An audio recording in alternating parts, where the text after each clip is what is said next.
Evening all, and welcome back to the Timberborn beta.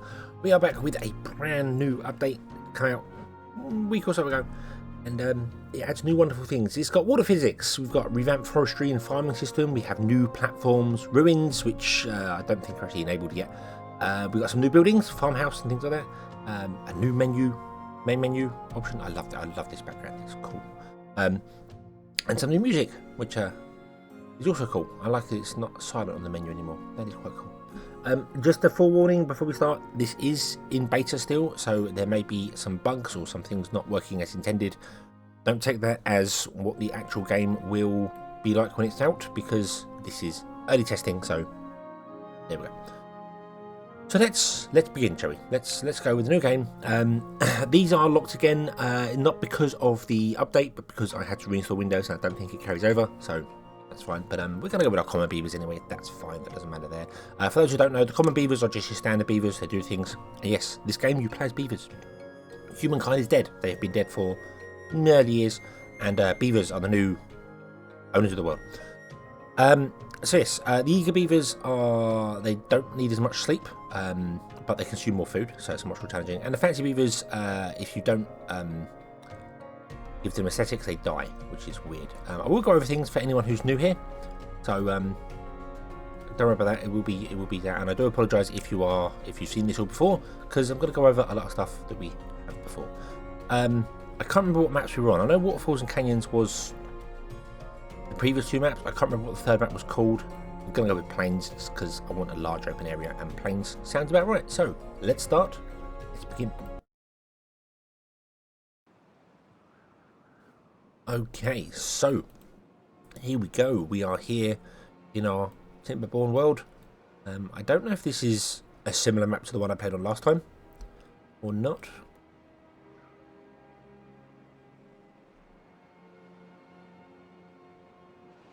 Things have certainly changed when it comes to the desert area, which is quite cool. I don't see any ruins on this map, but that's not a problem. The ruins might be underground. We might have to blow them out. I don't know. But I think this is similar to the map I played on previously with the fancy beavers. It's just had a few changes and updates to it, which is fine, because we have explosives to redo the land now, which is cool. But we can't rebuild land. That's a limit. So I'm going to treat this kind of as if it's first time playthrough, and I'm going to explain a lot of things, and hopefully you'll come along with me. And I do apologise, as I said, if you already know about the game, but here we go. So let's go through some of the things that I know have changed. We have a new crop system, which I don't know how it works, but apparently you can now plant carrots and potatoes and wheat as actual, like, you plant fields, so you can do them of any size, which is quite cool. You can plant trees and bushes. You mark an area to be planted, and then obviously a forester comes and plants them down. You now select areas to be chopped with trees. Now, to start with, we have got some buildings here. You start with a warehouse, you start with a builder's hut, which build things, and you start with a lumberjack flag, which chops down trees. So we want to set an area to chop down trees, and before you just click the button and highlight the trees you want to chop down, now you select an area. So we'll do this, and we'll go, all trees in that area want to be chopped down. And the area stays. So I think you select an area to chop down, and then you select an area to plant trees, and a forester will come to that area to plant it. You don't necessarily need a forester in the area. I think that's one of the changes there, but we will get to that. So let's turn that off there. So we've got that done there. Now, these require a log pile. So let's go through our things here. So we have paths, which have paths, stairs, platforms of 3 different sizes now, which is quite cool.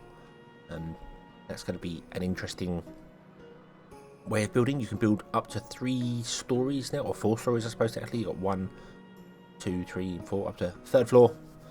Because I'm British, so the ground floor is ground floor, not floor 1.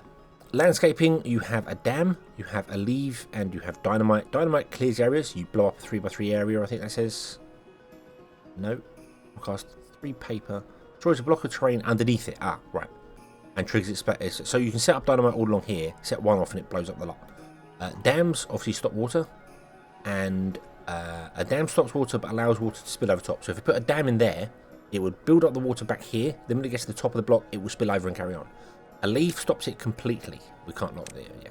But a leaf doesn't allow water to flow through. So a leaf will actually stop it, and it would have to come over the top of the leaf to get over, which is quite cool. Storage. Storage, we have the standard buildings. We have a log pile, which we need. We need a log pile, so let's put a log pile in, shall we? Put one in right there. That'll do. A log pile is where a lumberjack will take the logs and put it in there, hence why it's called a log pile. We also have a small warehouse, which is what we have here. We start with a small warehouse. This contains all of the items in the game that you can store. Can store maximum 200, and you can tell it a desired amount, so it will always try and gather from other storage places a minimum of 20 of each thing. So to balance out your whole area going on there. You've got the look. I wonder what the eye was. You've got a large warehouse, which is just a large version of that, and you've got a water tank which stores water. Yeah, so beavers don't have to come so far for water. In labour, we have the builder's flag. The builder's flag works like a builder's hut, except it's much smaller and very inefficient. But it is nice to extend your area ever so slightly. You'll see this white area around, which is where you can build. So a little builder's flag in a good place can quite happily let you build into a much larger area. So put it there, unlock all that area up there. Cool. The builder's hut is the builder's hut. That's this building here. It does the same as the builder's flag, but doesn't have penalties and can store many more people. And the hoarding post is a building that allows you to transport goods over long distances. Kind of. The best way I can explain that is we have a log pile here, and we have a builder's hut here. So if I was to build a building that uses logs, I don't know which one. Say we build a building that uses logs. You know, it consumes logs. We put it over here. Now it can't get to the log pile. The log pile has a range out to here. You can extend this with paths. I would explain that. Don't worry. You can extend the path, but it can't get to the log pile, so it can't get the resources from the logs to its building. That's where the hauler comes in. You grab a hauler, you put it somewhere in between, and it will grab whatever items from whatever storage or wherever and drop it off into the buildings that are required for it. So quite useful. It may look like it's got a small range now, but paths extend the range hugely. I will explain that in a moment. Housing, we've got two buildings now. We have a lodge and a mirrored lodge. They're both the same. They store 2 adults and 1 child. They allow 2 adults to live there, and then they can have a baby, and the child can live there. I want to say kits. Someone did explain. I'm really sorry in a previous episode what a baby beaver is called. I think it was a kit. Probably got that wrong. But they're exactly the same. The difference is that the lodge has a door on the left-hand side, or if you look at it straight on the right-hand side, and the mirrored one has it on the left-hand side. So you can build interesting arrays. Food and water is important. All beavers need food and water to survive. So they have a hunger for food, a thirst for water, and sleep. They only need hunger and thirst to survive, unless you're paying the fancy beavers, then they need aesthetics. And all the other things are optional, which gives them boosts to stuff. Sleep, if they ever run out of sleep, they will just drop down and go, I'm sleeping here, and snooze. So yeah, and you see here they're all living outside sleeping because it's night time now, and that's fine. We will put a water pump in. I think we'll put one in right here. We'll put a water pump in here. Before there used to be a water hole, but now it's just the water pump you get, and it only requires logs to make, so that's a change. You have a gatherer's flag. Gatherers are what gather berries. We have berries over here, so let's do that. I want to line it up with that. Put it, say, there. Yeah, I think that's a good place. We'll put him there. And he will gather berries from these bushes. And, yeah. Now, there has been a change to these as well. Previously, a gatherer's flag would gather the berries and destroy the bush. And you'd have to wait for a bush to spread it out. And you'd have to mark an area for... You'd have to mark the area for using up the berries. So you'd mark an area, leave a couple behind, and then they'd spread out again.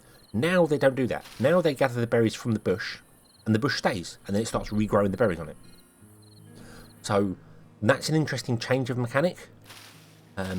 That's about as far as I got in my little testing that I was doing. So that's a very interesting mechanic of changing how that works. And I like that, because you have an option here to plant trees and berries, so I can say, hey, would you, and a forester does this, plant down all berries in this area here, and then they just grow more and more. I think they spread themselves as well still. I'm not sure on that, but they'll just grow. And then the gatherer can just sit here forever and gather berries. You can always gather berries. It's not like they get consumed, which is really, really good. We have a farmhouse, which is a new building. I don't know how this works at all. You put down a farmhouse and you put down fields, and I don't know. We will get to that. The grill grills potatoes, because you can put down potatoes straight away now. We need to unlock the grits mill, which turns wheat into flour, and then the bakery turns flour into bread, which is cool. 5 bread from 1 flour, pretty efficient. That's a very good way of getting that, but that requires lots of research to unlock. And if we look on here, you'll see they have nutrition 1, 2, and 3. This is gathered from berries and carrots. This is gathered from potatoes, and this is gathered from bread. So there are 3 different things there. So you need all 3 foods, is what I'm trying to say there. You need to match all 3 foods together and make your beavers happy. In woodworking, we have the lumberjack flag. That's one of those. They chop down trees. They have 2 people that chop down trees. They go to chop down trees. Forester plants trees and bushes.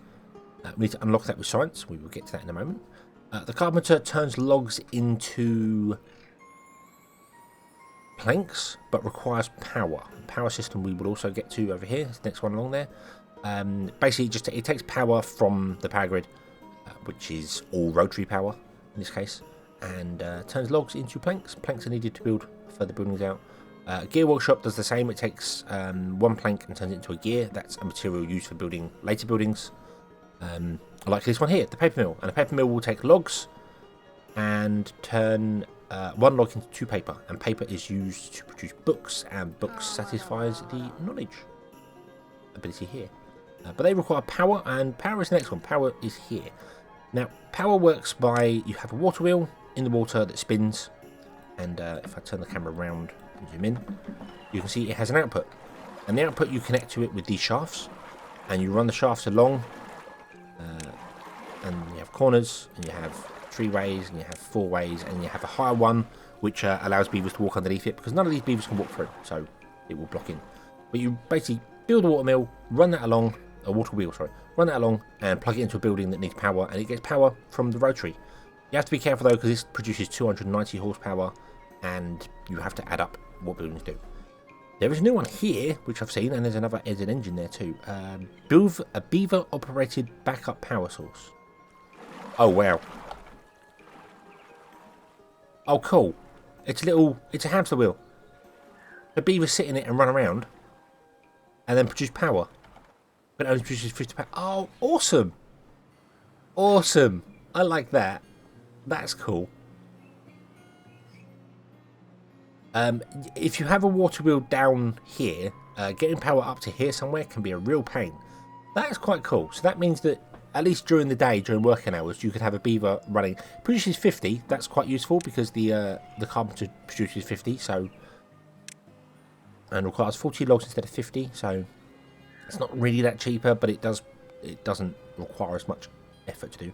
An engine uses 1 log per hour, outputs 200. Oh, it's an actual engine. We can't even look at it, but yeah, it burns logs and produces power. Cool. Cool. Okay, they're all new. They're all new. Cool. Okie dokie. In science-wise, we have an inventor's hut. That's all we have there. I want to put one down straight away because they're good to have early on. We'll put one there, yeah, because that lines up with that, doesn't it? That's cool. Yeah, we'll put one there. There we go. An inventor's hut, a beaver just works inside here and generates 3 science every so many hours.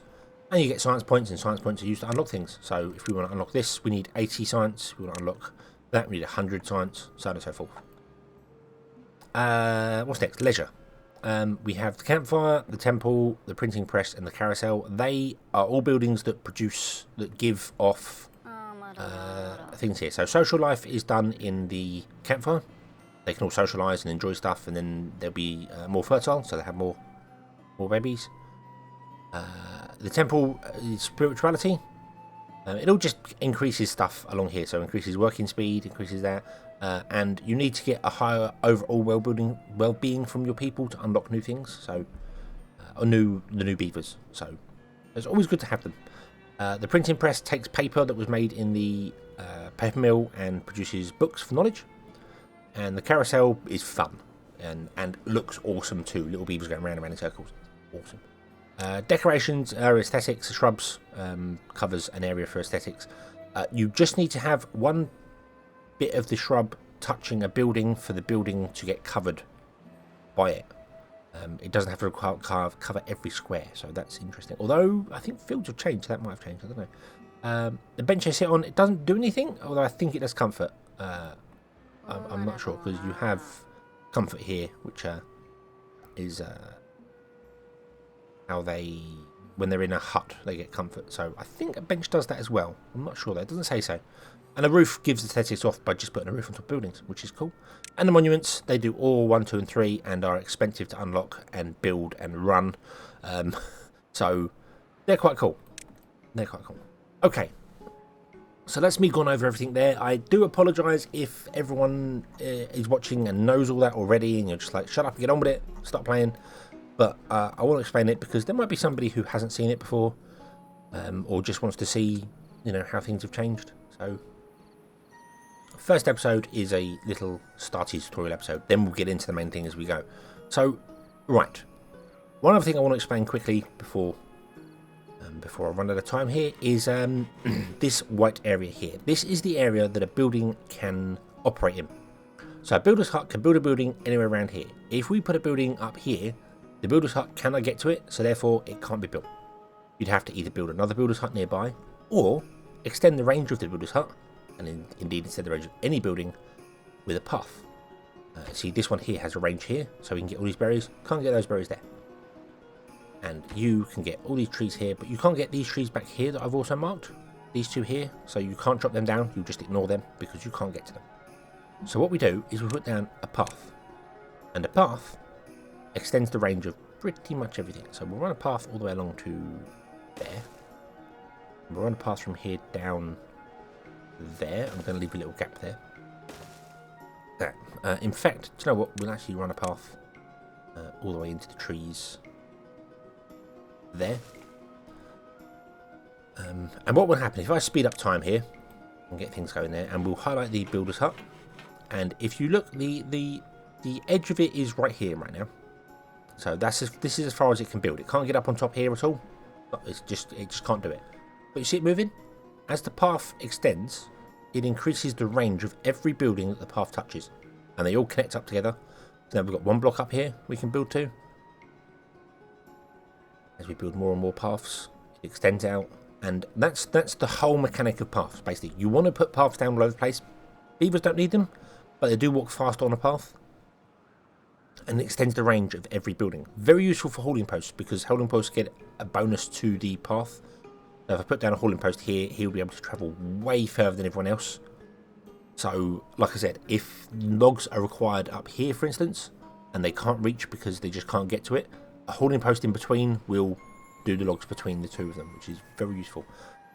I think the idea is you're supposed to really put storages. Like you'd have a small warehouse here, and then you build another small warehouse up here somewhere, and the hauling post will take the stuff from this warehouse that's got more than 20 and put it in that one that's got less than 20, because that's a desired amount. So, there we go. There we go. That's how paths work. He's going to extend the path out there. It also does mean that beavers can walk faster on paths. So when the path is here, instead of them walking along here, they'll walk down the path because it's quicker for them to move on a path. So that's awesome. And we're getting some science in. See, he's producing science. We've got 9 science in. So what I'm going to do is I'm actually going to remove this here. Well, not all the berries. I'm going to remove some of the berries here. So let's go here to the mark resources for demolition, and we're going to remove those 3 resources. And a builder will come along and destroy those 3 bushes. Now it does mean they won't regrow, but that's fine because I want to put my path along here and up there to the stairs, because there are some natural stairs which take you up to the next level. There isn't one here. That's why the builder can't get up to this level. There aren't any stairs, but we will put a stair in here. We'll build one ourselves, which will go up, and then we can have access to these levels up here from this builder's hut. That's the plan. So hopefully once the builders have finished building the path here, oh, and you'll see here as well, now this has been extended, they can get to the trees further back, which is exactly what we want, which is awesome. So yeah, and we want to build like a probably a bridge along here. So I might make this area here our forester, our early on forester here. Which will be interesting because the forester we can put behind the path and then have this area designated to plant trees. So they have removed the area there, so we can put a path in like that, and then that would extend the builder's hut even further up here. They do still have a range. There is a limit to how far they can go. Every time you go, it gets thinner and thinner and thinner. So then you want to put another builder's hut at the end of like a long run, and that will expand out your range. And that's how you expand basically. You put in the paths to a certain area. So we've got a builder's hut. We'll put in paths, and then we'll put in a path along here, and then maybe we'll put another builder's hut here, and that will cover this whole area up here. And then you'll go along and do another one over here, and then you can cover the whole iron with builder's hut and storages. Putting a storage near a builder's hut is generally a good idea. You could copy the starting base here. This starting base is not just one building. It is in fact 3 buildings. We have the small warehouse. We have the builder's hut on top with some platforms underneath to support it. And we have a lumberjack flag. And some stairs. So it's quite a few buildings mixed up into one place. You could copy this and put this elsewhere, and that would be fine. That would work. Or you just put down a builder's hut and then put down something next to it. So that's fine. But anyway, that's where I think we're going to leave this episode, and we will come back next time, and we will actually start building things and going through new things. And this is going to be awesome because there's so many new mechanics and so many new different things to do. I'm looking forward to blowing stuff up and building dams and all that jazz. So yeah, thank you very much for watching. I hope you've enjoyed this one, and I hope to see you again next time. Until then, as always, have fun.